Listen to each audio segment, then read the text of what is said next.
What's going on, guys? This is your boy Fang, Mobile Gaming here. We are back on Honkai Star Rail talking about Silverwolf today. Should you be summoning for this unit? She is dropping in a few more hours. So is this a unit that you absolutely need on your account? And do you need the Lightcone for her? So me personally, I am going for Silverwolf. I do not know if I need the Lightcone because I have not looked at her Lightcone. I don't know what it does. We do have a rough idea of what she's going to do based off the live stream that kind of broke down the full kit. Essentially, the only thing that might have changed between now and then might have been the percents maybe, but we'll have to wait and see what's going to happen. So let's go ahead and break this unit down and talk about if this is a should you summon. Now let's see, contract 0. So we're going to be having Dan Hing, Asta, and Serval. Now I'm not really a fan of Dan Hing myself, but I'm not going to lie and say that he's a bad unit because he actually is pretty good. You get all these units free to play anyway, but do you want to get their Eidolons up? Now I want to tell you that I got a few Eidolons and Dan Hing. I haven't used them since then, but just looking at the descriptions, he does seem to do a lot of pretty crazy stuff when you get him a little bit leveled up. I think he's like an E5 for me, or E4, or one of those two. But I'm going to say he's pretty good once you get him high up there. Asta, you're going to want to take her to at least E2. E2 is going to be where she's going to be most useful, essentially. So definitely get dudes for Asta if you can. Serval is just a great overall AoE former if you don't have Genuine, so very good there. But again, get those dudes for that AoE forming. And then of course we're going to break down Silverwolf here. 100% I will be summoning no matter what. And then we have her Lightcone, Brilliant Fixation. And then she's going to be, I know this one is subscribed for more. And then we got Serval's Lightcone, and then I believe that is Memories of something. What is that here? Memories of the Past. So that's a Harmony. So I don't really know what that one does. I kind of forgot.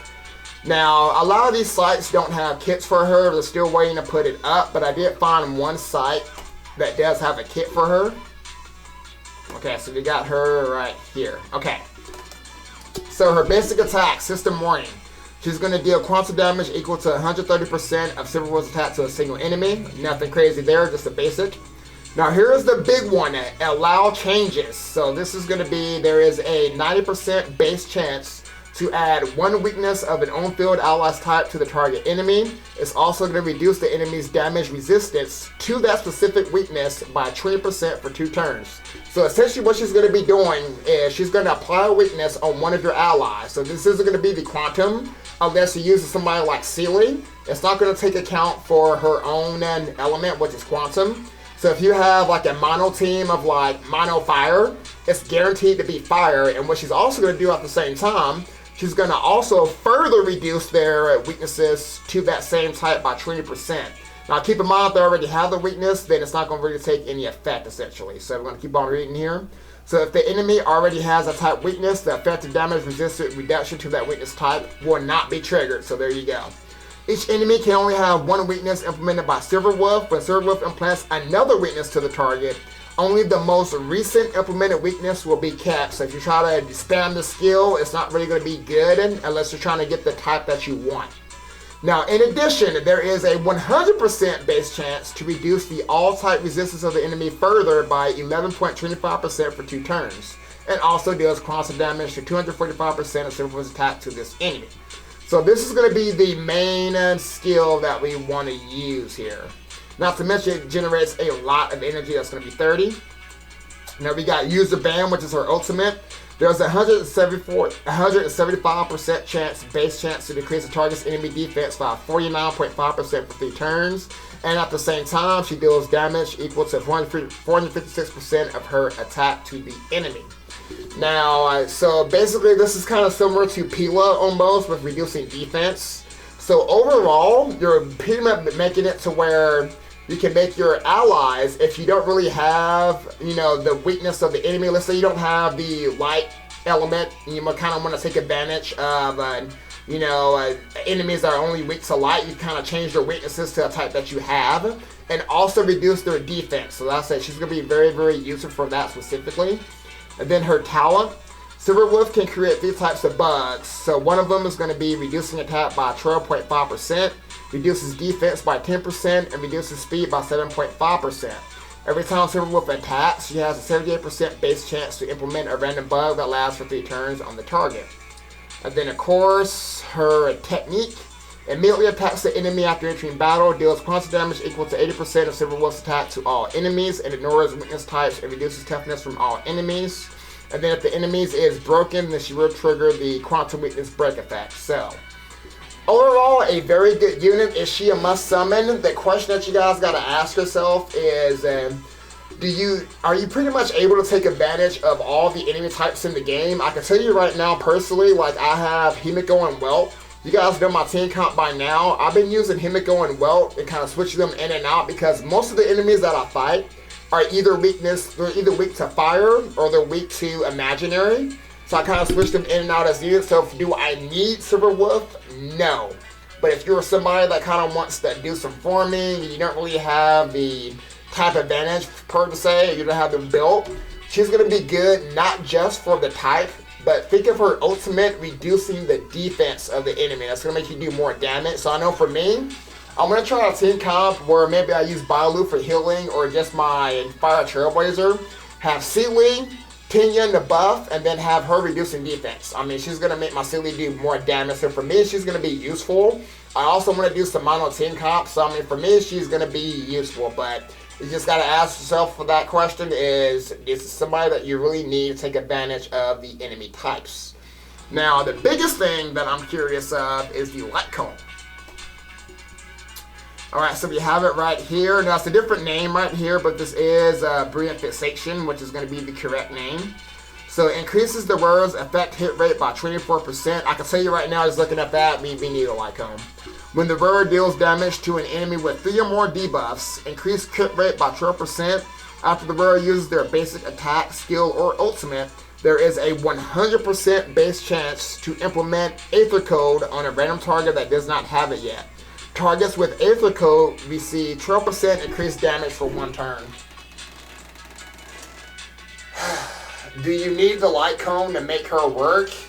No, because there are a lot of Lightcones under the Neilty that I can tell you right now absolutely work. But this one specifically though, what this is doing, like I built her road set around effect hit rate because clearly that's the right move from based on this Lightcone. She wouldn't give her effect hit rate so she can get all those debuffs off.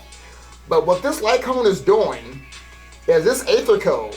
She is going to make you do even more damage just based off this plus her kit. Oh man, we need to go for the Lightcone. Almost every single time we need to go for the Lightcone. That's what I keep on saying.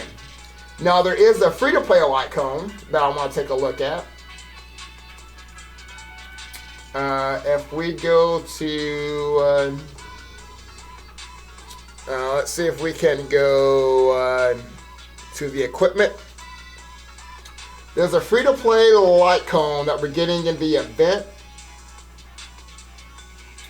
I believe I saw it somewhere. Maybe it was on that last page. Where is the free-to-play Lightcone? I definitely... There it is, before the tutorial mission starts. So this is going to be during the event. So increase the wearer's effect hit rate by 20%. When the wearer attacks enemies that have reduced defense, regenerates 4 energy. So I mean, this is going to be a good Lightcone for Silverwolf 2, free to play. But honestly, the 5-star Lightcone is going to be way, way better. Especially because she's going to be reducing the defense with her ultimate anyway. So it's definitely going to be worth it. Alright, so Serval.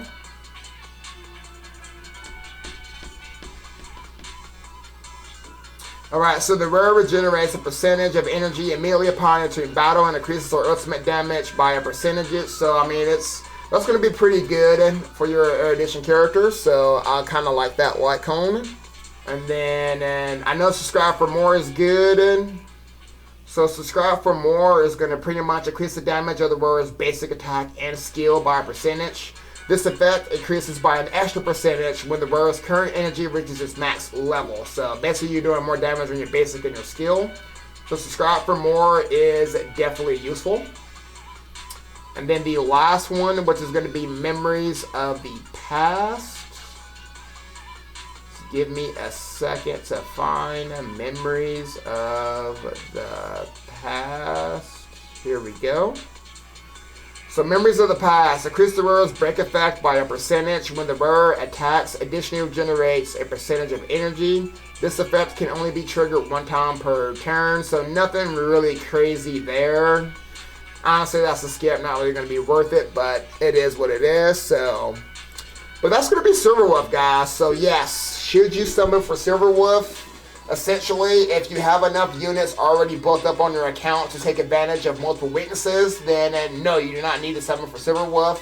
If you don't have that, then yes, you absolutely want to summon for Silverwolf. Of course, ignore everything and just summon for Silverwolf if you want to use her as a character. She is going to be pretty good, reducing defense and allowing you to take advantage of the elemental weaknesses of the enemy. And then, of course, getting the Lightcone with her is going to make her do even more damage. 100% worth it, but you would be okay using the free-to-play Lightcone. Just nothing crazy on it, though, compared to the 5-star. But anyway, guys, I will see you guys when I do my summon session for Silverwolf. Guys, take it easy.